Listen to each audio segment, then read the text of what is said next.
ভাই, কুরবানির সময় কিন্তু থাকতে হবে তোমাদের। আমি একা পারবো না, কিন্তু সকাল সকাল চলে আসবে। মা, ঈদের দিন পেঁয়াজ আর রুটি দিচ্ছ?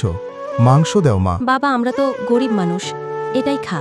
আরে মাংস আনো, মাংস খাবো। যেমনে পারো মাংস আনো মা। আচ্ছা বাবা, তুই থাক, মাংস আনছেন।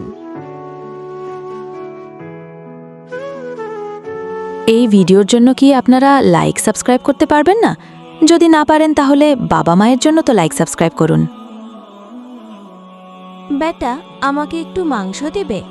আরে আপনাকে মাংস দিব কেন? কোরবানি দিয়েছি কি আপনাকে দেওয়ার জন্য? যান যান, অন্য জায়গায় দেখেন। কি হয়েছে? বেটা, একটু কুরবানির মাংস দেবে? এক মিনিট। এমিন। আল্লাহ আপনাকে ভালো রাখুক। আলহামদুলিল্লাহ। বেটা, এই দেখো, তোমার জন্য মাংস এনেছি। হে আল্লাহ, সবাই যেন মায়ের জন্য চ্যানেলটা সাবস্ক্রাইব করে।